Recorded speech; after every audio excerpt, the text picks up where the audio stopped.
Okay, so today I wanted to make a Barbarian video on my build that I currently run to clear higher level pits, upwards of levels 80 or 90, even close to 100 level pit dungeons. It's definitely different from the regular builds that you see a lot online, and it incorporates a few different things that I feel like are unique right now to specifically the way that I play and like to play, and you might too. So first I want to go ahead and go over exactly what the skill points are going to be, where they're located. Um, Definitely go over the Paragon board a bit and go over some of the gear choices and affixes that I used for masterworking my gear. So to start off here, with the gear, see that I'm rocking a few Uber Uniques, but those aren't necessary to make the build viable. It's completely up to you whether you use those or not. I just use them because they boost the damage and survivability of my build. But you can do this build without them, and using regular legendary items will be just fine. But as far as my gear is concerned, first you'll see on my gloves I'm using the Fierce Winds aspect. Your shout skills create 3 Dust Devils that deal 2647 damage to the enemies along your path. Dust Devils are 18% bigger and deal 1% increased damage for each 1% of the size increased. So it's not really important to have that on your two-hander, and I'll show you why here in a second. My leggings are armor increase, the Juggernauts aspect, because I was having troubles figuring out where to get armor on my gear besides just getting my total amount of armor through this one aspect. My boots are hectic, which means that after casting 5 basic skills, my cooldown is reduced by 1.8 seconds for a random skill. Very helpful when you're using a lot of shouts, which this build does. On the two-hander, I like to run Devilish because I really want to get the most out of generating Fury and creating Dust Devils. So this is a Dust Devil slash Bleed build. It kind of incorporates the best from both worlds, and it's mainly geared towards beginners who are having a hard time getting the gear they need for a Bash Bleed build for Barbarian, or getting all the gear they need for a proper Whirlwind Dust Devil Barbarian. So here you kind of incorporate a little bit from each aspect of bleeding and creating Dust Devils, and it really meshes together to create a really fun and unique build that I think is good for beginners and is really easy to obtain as far as gear is concerned. So we're using the Devilish aspect here for the two-hander, granting us bonus damage to our Dust Devils. For my first one-hander, I'm using a mace, which is important because I'll show you why when I get to the skill tree. But this is Berserk Ripping. What this does is, this aspect, whenever I deal direct damage while berserking, I inflict 30% of the base damage dealt as additional bleeding damage. So this is a huge source of what causes the enemies to bleed in my build. The other source is the weapon aspect we use, which is the two-handed sword, I believe, which causes more bleed damage. For my second one-hander here, I do Accelerating aspect, which increases the attack speed by 23% for 5 seconds when I get a critical strike. I'm using the Grandfather here as my secondary two-handed weapon, which is really important if you want to focus more on the bleed aspect of the build, but not so much if you're focusing on the Dust Devils aspect. You're kind of sacrificing a Dust Devil bonus tempering slot here in lieu of the Grandfather, because the Grandfather weapon definitely increases your life by quite a bit and your overall damage, plus all your gear ignores durability loss now, which is pretty awesome. My critical strike rating is pretty high because I have the gems in necessary for the emeralds to do critical strike bonus, as well as I've tempered most of my gear to be critical strike bonus worthy, because I was able to do that using an alternate rogue character that has that specific tempering manual for increasing critical strike damage bonus, and I was able to do that on all the pieces of gear and then transfer the gear back over to my Barbarian to use. For my first ring, I'm doing Vocalized Empowerment. Shout skills generate 8 primary resource while active. I have a lot of shouts, so this is generating a lot of fury, which is necessary to keep your Dust Devils up and running when you're tearing through the pits or nightmare dungeons or high level content. You want at least one aspect on your rings that is resource generating aspect, and I prefer the vocalized empowerment. That way it's always generating. I don't have to be attacking, I don't have to be getting hit, I can just always generate fury regardless. Second ring is my Windlasher. Casting Double Swing creates a Dust Devil that deals damage. So this is my third Dust Devil aspect. One is on the ring, one is on my one-hander, and then one is on my two-hander.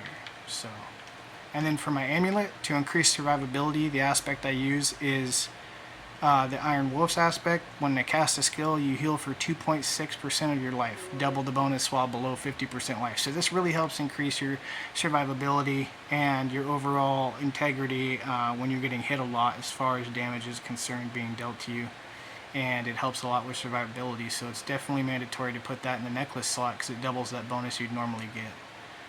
As far as my weapon expertise is concerned, I use the two-handed sword expertise. This is where a lot more of my bleed damage comes in. It says 20% of the direct damage you deal is inflicted as bleeding damage over 5 seconds, and you deal 30% increased bleeding damage for 5 seconds after killing an enemy. So this is where the bleed damage comes in on top of the berserk ripping aspect I use in my other one-hander. And as far as my skill tree is concerned, this is pretty unique. I do have the Harlequin crest, uber legendary or uber unique, so it's giving me a lot of skill points here, but you can still do this build without it. First off, I put a couple points in bash just to be able to unlock the next skill node here down to core skills. I do 3 points into pressure point because that increases my vulnerable uptime by like 100%, meaning that enemies are always vulnerable when I'm hitting them, and that doubles their damage that they take essentially. I put as many points as I can into double swing, so I normally max it out 5 out of 5, and take it down to enhanced double swing, and then over to furious double swing, which gets me berserking for 2 additional seconds per double swing hit. So as long as I'm double swinging and I'm hitting an enemy, my berserking is constantly up, and when berserking is constantly up, so is the damage aspects of a lot of what the build has to offer. Down here to defensive skills, pretty much take what I can as far as imposing presence is concerned. I have a couple pieces or a couple points of that put on my gear, so I get 5 out of 3, but you want as much of that as you can as possible because that life that you gain is multiplicative, meaning that you gain 30% times additional life, and every point after that is just a lot of health. So I'm only rocking 1 point in Martial Vigor, which reduces the damage enemy elites do to me because I put those skill points elsewhere. I think they're more important, but 1 point there is kind of helpful to mitigate damage a bit. I put 1 point into Rallying Cry up into Tactical Rallying Cry because I generate Fury, and I need the additional Fury generation instead of Fortify. I have Fortify covered in the Paragon board, so I am able to do the Fury generation here, which is kind of something this build is lacking, is proper Fury generation. So you have to play it kind of specifically and kind of play it a certain way in order to generate your Fury the way that you want, but this definitely helps. I put a point into Challenging Shout. I don't really need the bonuses here, so I just put 1 point into Challenging Shout just to gain the taunt and the damage reduction, which is what's most important. I put as many points as I can. I think I put 3 out of 5 points here into Warcry because it grants me berserking when I take enhanced Warcry, which is all I need. I don't need any of the other bonuses here. I just need enhanced Warcry, but also the more points I put in here, the more damage I deal when I use the skill. So 3 out of 3 points into Booming Voice, which increases the duration of my shouts. 2 out of 3 points into Swiftness. I didn't put 3 out of 3 because I used one of the skill points elsewhere. But, you know, gaining 8% movement speed increase really helps you getting through the dungeons at an effective rate. It feels more smooth when you play. 3 out of 3 points into Aggressive Resistance, gaining 12% damage reduction while berserking, which is always, so always have an extra 12% damage reduction going.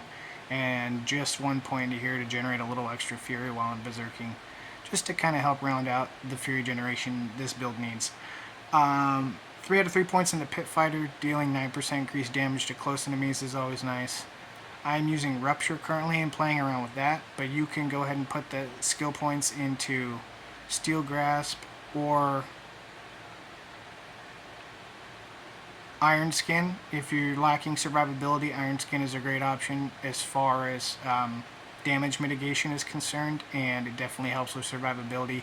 If you're able to survive and do enough damage and have the right techniques to play the game, you can change out Iron Skin for another damage skill, which is like Rupture, which is what I use, which does a lot more bleed damage, and I take it up here into Enhanced Rupture and then over to Warrior's Rupture, so I gain a 40% increased attack speed when I utilize Rupture, which really goes good with Double Swing. I put 1 point into Hamstring, so I can put 2 points into Cut to the Bone. Cut to the Bone, my bleeding effects deal 10% increased damage to vulnerable enemies, even more bleeding damage here. So you're getting Dust Devils, which does a lot of damage and is viable just by itself, but when you add all these bleeding aspects into the build, you're really tearing through enemies at a pretty quick rate. It's a lot of fun to play. So 1 out of 3 in Thick Skin. Couple points into Counter Offensive, increases your damage while you have Fortify for over 50% of your life. 3 out of 3 points into Duelist, which increases my attack speed while I'm dual wielding. I put a point into Tempered Fury to increase my maximum Fury, but really it's just to get down here to Invigorating Fury.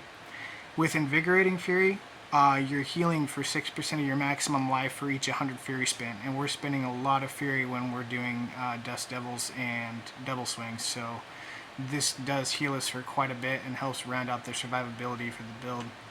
I'm using Wrath of the Berserker all the way down to Supreme Wrath of the Berserker. Really helps with uptime for Berserker and gives me an Unstoppable, I believe, and also helps me with bonus damage. So something unique about my build is I'm using 3 points in the Wallop, but also 6 points in the Concussion.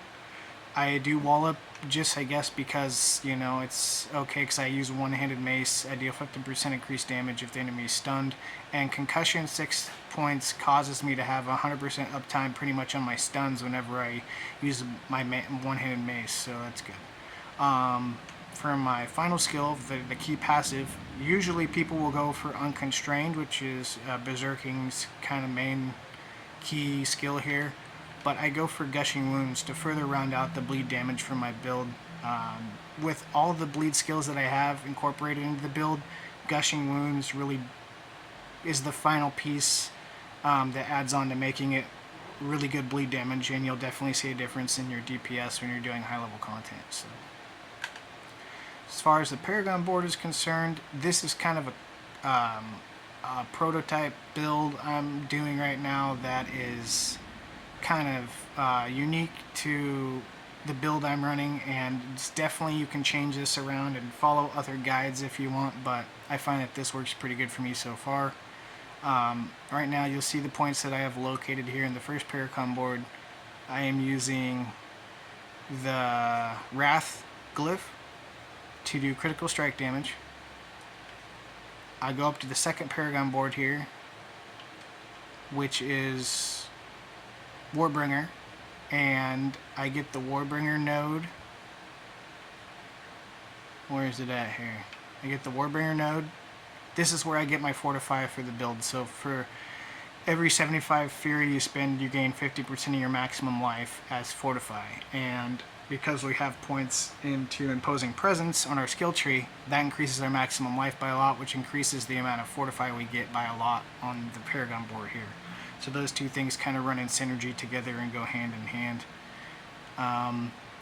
But yeah, as you can see, this is the pathway that I take. I rotate the board so that it looks like this, and I go ahead and head over here to the right. I get the glyph socket for Martial. I use Martial here because it grants 125% bonus to all magical nodes, which helps with the all resistances, to resistance to all elements, which helps round out your maximum resistance cap. So it's giving you a bonus to all these blue nodes here for resistance. And then down here for physical damage, it increases that by quite a bit. So I use the Martial glyph here for the Warbringer board, and that's definitely important. Looks like I'm missing a point. So I need to figure out where I can take a point out here and put it into there, so I'm getting the bonus skill slot, I guess. Let's see here. Where can I take a point out? There we go. Don't need that bad boy. But according to this, I'm at 35 out of 40 strength, so let's go ahead and put one more point into strength. Boom. Now we're getting the bonus there, so that's good. After this, I go left, and I put in the hemorrhage board. So just rotate the board so that you're getting the hemorrhage glyph up top right here, and then put some skill points in just to get the legendary node hemorrhage. Bleeding damage is increased by 15% of your vulnerable damage, so current bonus is 16%. The cap for this bonus is 30%, so you want to try and get as high as vulnerable damage as you can to get the current bonus up to 30%, but 16% isn't too bad. It really helps with the bleed damage in this build. Like everything else, it kind of adds on to the bleed damage. So then I take the build left here, and I go over to this Paragon board, which is Carnage. I take the Carnage Legendary node, which is kind of low-key, not favorable for a lot of people, but I find that attack speed is really important for double swing build with Dust Devils. You want to get those Dust Devils out as much as possible, and you want to get that bleed damage out as fast as possible. So taking the Legendary node Carnage here isn't favored amongst a lot of different barbarians or YouTubers, but I find that it's really helpful for my particular build, and so I take it. But you want to rotate the board so that it looks like this, the legendary node on top. The glyph socket is down here at the bottom. Put your points down here, follow this path,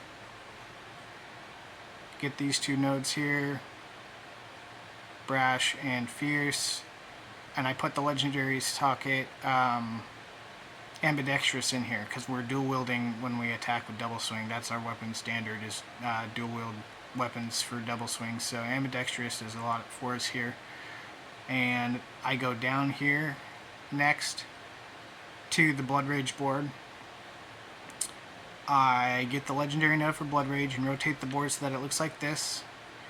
I get the legendary node for Blood Rage, come down here, and in this glyph socket I put Exploit, so we're having extra vulnerable uptime, which means that we totally have uptime with vulnerable 100% of the time. This, on top of our skill tree vulnerable skills, makes sure that we have vulnerable going 100% of the time on all the enemies, including the boss, which is really a huge difference for your DPS and your damage when it comes to running through these dungeons effectively. If you don't have vulnerable up all the time, then it's easy to slack on your damage, and you'll be wondering why you're not killing the enemies quick enough and can't get further in the higher tier difficulties of stuff. So I follow it up here, then we go up here, and for the last board I just did Flawless Technique and just put a few points that I had left in to get this node here for my extra critical strike damage. Oh, and I forgot, there is one more board down here, I think. No, that's it. Yeah, that's it. So that's the Paragon tree. We've covered the gear. If you guys can definitely get one of the Uber Uniques, they really help out a lot. The Harlequin Crest gives you +4 ranks to all skills, which is nice. I have Tyrael's Might, which gives me insane amounts of damage reduction and maximum resistance, which is nice for survivability. And of course the Grandfather, which is one of the only viable Uber Uniques left in the build. At this point, with Masterworking in the game, it's easy to just use legendaries in pretty much all your slots, and it's just as good, if not better, as using the Uber Uniques or any unique in the game right now. As the current way the game stands, uniques are kind of slacking as far as the potency that they provide as far as like damage and survivability stats are concerned.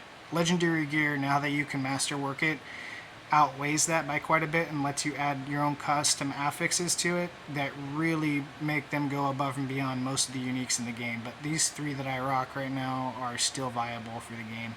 As far as gems are concerned and imprints or masterworking, I'll go over that. The gems that I use in my weapons are for extra critical strike damage, which are emeralds. Of course, I'm using rubies in my armor, and for my amulet I'm using a diamond, which is resistance to all elements. I'm capping out my fire resistance with a ruby here in my first ring, and I'm capping out my cold resistance with a sapphire here in the second ring. So you can see right now all my resistances are capped out at 78.5 due to materials might being higher than the standard 70%. Attack speed bonus is only 9%, but once we get it going, up and running with Rupture and the other Paragon points, skill tree additives, it goes really high. So I can attack a lot faster, like 40-50% attack speed bonus here. My base critical strike chance is 44, which isn't bad, but it could be higher, I guess. Critical strike damage percentage is 1600, which is fairly high, but I've seen higher of like 2,000 or 3,000. Not really sure how that's possible, but it works. My vulnerable damage is at 127%, almost 130. All damage 546. Damage of physical 118. Damage versus close 108. Damage versus elites 24 due to the Paragon board. Damage versus bleeding 25 due to my Paragon board, and damage while berserking is 132% due to the Paragon board. So all these add up together and really create kind of a big storm of damage percentage towards higher level content that's necessary in order to clear the higher pit tiers like 80 or 90. My damage reduction is 33.6, 4% from elites, another 18% from close enemies, and another 12% from bleeding enemies. So don't really have a lot of fury, but have a decent amount of fury generation due to my gear and my Paragon board. Movement speed is at 173%, and as you can see, my berserk duration bonus is at 37.5%. So these are kind of the benchmarks you want to aim for as far as these numbers are concerned, to make the build work for you. So as far as masterworking the gear is concerned, I've got this one kind of bricked, so meaning that I don't really want the damage to distant enemies, but I've masterworked it too many times and I ran out of tempering ability, and I was kind of stuck with that. But I've got 2 to concussion here. On my pants, I've got 2 more to concussion and 2 to imposing presence, which gives me extra life. The concussion, of course, lets me stun the enemies close to 100% of the time. My boots are extra stun duration because I find that to be useful when I'm running the dungeons and I'm utilizing concussion in my build and I'm stunning the enemies. The extra stun duration really helps towards keeping the enemies locked down and unable to attack you, which is very nice in higher tiers, especially when the elites become difficult and can kill you pretty fast if you're not paying attention. So I've got extra damage on this instead of critical strike damage, just because I like how it boosts my DPS. And then Dust Devil size for my second temper. You want to make sure your Dust Devil size is capped out at 100% in total, so that it's the most efficient possible as far as when they are cast on screen. For my first one-hander, I've got damage to close enemies as my first temper, and then 33.3% for Dust Devils to cast twice. So after your Dust Devil are capped out on size, you want at least one affix where it's chance to cast twice. That way when they cast, they double up sometimes and it's just pretty much double the damage. On my second one-hander, I have the Dust Devil size here to help cap it out at 100%, and then extra critical strike damage. For my first ring, the first temper I have is damage while Wrath of the Berserker is active, and then the second one is resource generation to help round out the resource generation needed for the build to work viably. My second ring here is Wrath of the Berserker cooldown reduction and 44% damage. My necklace tempers are damage while Warcry is active and extra movement speed. So all these things in place, you should find that you're able to run through and clear some pretty high level content. I will go ahead and do a quick demonstration to some of the different, like for instance, we'll do a tier 90 pit dungeon here.